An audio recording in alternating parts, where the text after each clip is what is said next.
नमस्कार, डेली 24 भारत देख रहे हैं आप। मैं हूं आपके साथ हिमांशु दुबे। देश में आज नई सरकार का गठन होने जा रहा है और नरेंद्र मोदी तीसरी बार देश के प्रधानमंत्री पद की शपथ लेने वाले हैं। करीब 6 दशक के बाद यह पहली बार होगा जब कोई नेता लगातार तीसरी बार प्रधानमंत्री बनेगा। नरेंद्र मोदी की ताजपोशी के साथ ही उनके नेतृत्व वाली तीसरी सरकार का काम करना भी शुरू कर देगी और मोदी लगातार ये कहते रहे हैं कि उनका तीसरा कार्यकाल बड़े फैसले लेने वाला होगा। यानी कि अभी तक जो 2 कार्यकाल रहा है वो केवल महज ट्रेलर था, लेकिन जो तीसरा कार्यकाल होगा वो पूरी फिल्म होगी, पूरी पिक्चर होगी। यानी कि बड़े और कड़े फैसले जो है इस तीसरे कार्यकाल में लिए जाएंगे। पिछले 10 साल का कार्यकाल देखें तो ये महज सिर्फ ट्रेलर है। जब उन्हें एनडीए संसदीय दल का नेता चुना गया तब भी उन्होंने ये बड़ी बात जो है दोहराई।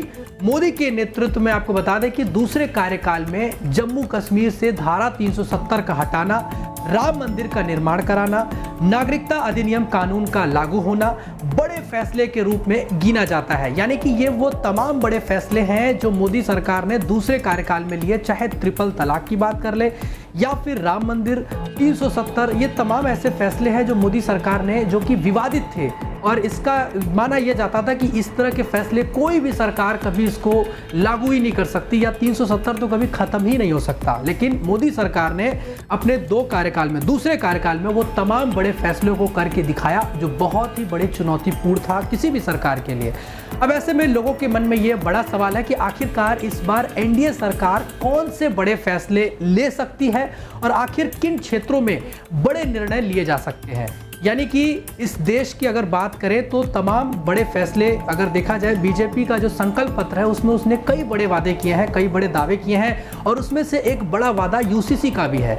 और एक देश एक चुनाव, ये भी सरकार लगातार कहती रही है कि एक देश और एक चुनाव की ज़रूरत इस देश की है और ये बात कई बार इसको लेकर एक पूरी कमेटी भी बनाई जा चुकी है। तो ऐसे में तमाम बड़े फैसले सरकार के सामने लेना एक बड़ी चुनौती होगी। तो आज हम आपको इस रिपोर्ट में बताएंगे कि आखिरकार मोदी सरकार के तीसरे कार्यकाल, यानी कि जो एनडीए सरकार बनी है मोदी के नेतृत्व में, उसके सामने कौन से वो बड़े फैसले होंगे जो ये सरकार लेना चाहेगी। लेकिन इसको लेने के लिए एक बड़ी चुनौती भी मोदी के सामने रहेगी, क्योंकि इससे पहले पूर्ण बहुमत के साथ बीजेपी सत्ता में थी, लेकिन तीसरे कार्यकाल में बीजेपी को पूर्ण बहुमत नहीं मिली है। इस बार एनडीए की सरकार है, तो ऐसे में बीजेपी के एजेंडे में अगर देखा जाए तो सबसे बड़ा फैसला एक देश एक चुनाव का है, जो कि बीजेपी ने वादा भी किया है।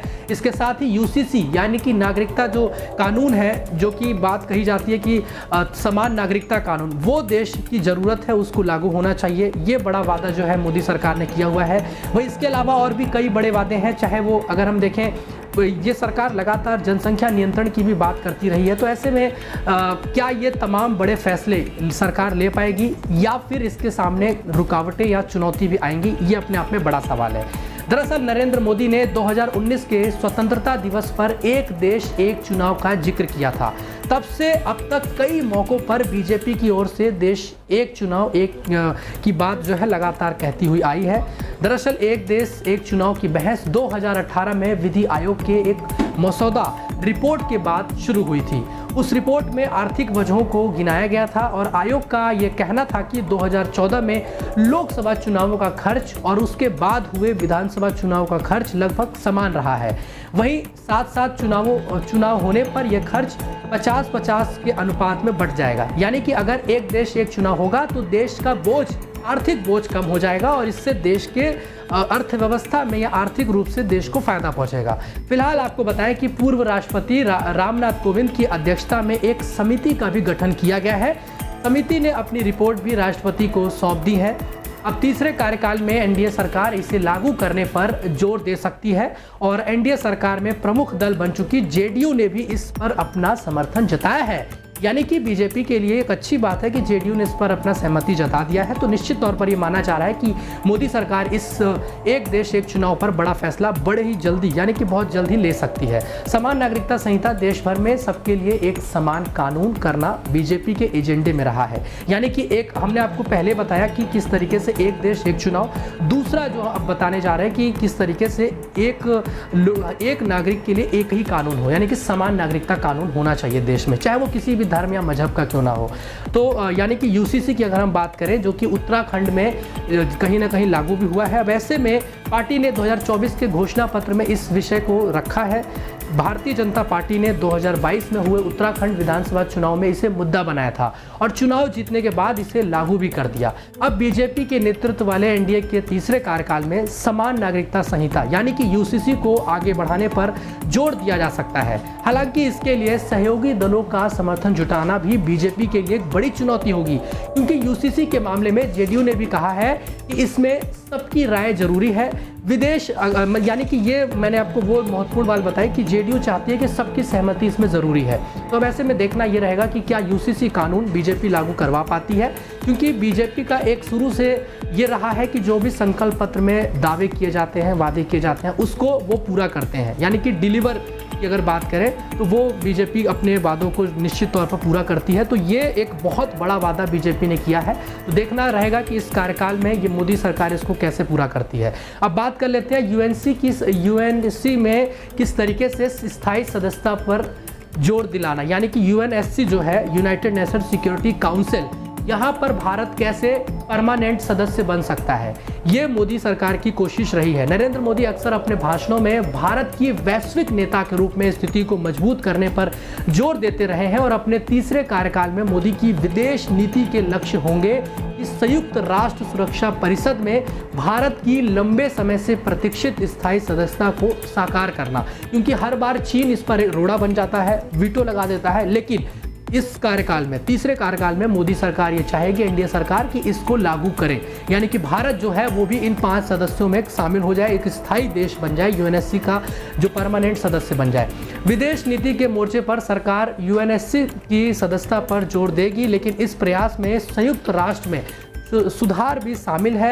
यूएनएससी में सुधार करना एक बड़ी चुनौती सरकार के लिए जरूर रहेगी, क्योंकि स्थायी सदस्य चीन अक्सर भारत को इसमें शामिल करने का विरोध करता हुआ आया है। तो अब इस तीसरे टर्म में ये मोदी सरकार के लिए, एनडीए सरकार के लिए बड़ी चुनौती होगी कि कैसे वो यूएनएससी का परमानेंट सदस्य बन पाता है या फिर नहीं। क्योंकि विदेश नीति की बात करें तो ये कहा जाता है कि जब से मोदी सरकार आई है, जब से मोदी के नेतृत्व में देश चल रहा है, तब से भारत की विदेश नीति मजबूत हुई है, भारत का विश्व भर में डंका बज रहा है और भारत की मित्रता भी तमाम देशों के साथ अच्छे संबंध हुए हैं। तो ये एक बड़े दिलचस्प रहेगा कि क्या सरकार इसमें इस काम को कराने में सफल हो पाती है या फिर नहीं। अब बात कर लेते हैं स्वास्थ्य क्षेत्र में आयुष्मान भारत का विस्तार करना, यानी कि 5 लाख का जो बीमा इंश्योरेंस सरकार देती है मुफ्त में।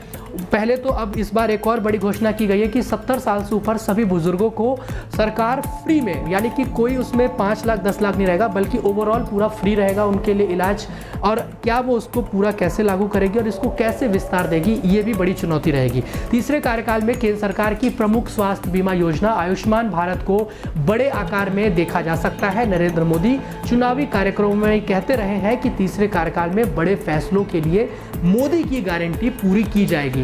यानी कि अभी भी ये बात कही गई, प्रधानमंत्री नरेंद्र मोदी ने जब चुनाव जीतकर वो आए, तो जब वो बीजेपी मुख्यालय में उन्होंने भाषण भी दिया, तो उस दिन भी उन्होंने इस बात का जिक्र किया था, मोदी की गारंटी। यानी कि भले ही एनडीए की सरकार बनी है, लेकिन पीएम ने स्पष्ट कर दिया है कि मोदी की गारंटी तीसरे कार्यकाल में भी रहेगी और बड़े और कड़े फैसले लिए जाएंगे। हम किसी भी फैसले को लेने से चूकेंगे नहीं, जो भी हमारे संकल्प पत्र में है हम उसको निश्चित ही पूरा करेंगे। चुनाव परिणाम घोषित होने के बाद बीजेपी कार्यकर्ताओं को संबोधित करते हुए मोदी ने भविष्य के लिए अपने विजन को भी रेखांकित किया था। मोदी ने आयुष्मान भारत के तहत प्रदान की जाने वाली मुफ्त स्वास्थ्य सेवा तक अभूतपूर्व पहुंच पर जोर दिया है कि कैसे इसको आगे और विस्तार से बढ़ाना है। इसके अलावा बीजेपी के 2024 के घोषणा पत्र में आयुष्मान भारत के कवरेज को 70 वर्ष से अधिक उम्र के वरिष्ठ नागरिकों और ट्रांसजेंडर समुदाय को शामिल करने के लिए आगे बढ़ाने का भी वादा इस संकल्प पत्र में किया गया है। अब बहरहाल देखना यह रहेगा कि ये तमाम वो बड़े फैसले हैं, ये चुनौतियां हैं कि कैसे सरकार इस थर्ड टर्म में इन तमाम वादों को पूरा कर पाती है या फिर नहीं। लेकिन इससे भी बड़ी चुनौती है कि तमाम जो सहयोगी दल हैं उनको कैसे एकजुट लेकर और कैसे इसको लागू करा पाती है या फिर नहीं। ये मोदी सरकार के लिए और ख़ास तौर पे प्रधानमंत्री मोदी के लिए बड़ी चुनौती रहेगी, क्योंकि प्रधानमंत्री नरेंद्र मोदी ने इस पूरे चुनाव कार्यक्रम में मोदी की गारंटी का बड़ा दावा किया है, बड़ा वादा किया है। अब वो इसको कैसे डिलीवर कर पाते हैं जनता के बीच, ये बड़ा सवाल है और ये देखना बड़ा ही दिलचस्प रहेगा। फिलहाल अभी के लिए बस इतना ही। बाकी देश और दुनिया की तमाम बड़ी खबरों को देखने के लिए आप देखते रहिए डेली 24 भारत। नमस्कार।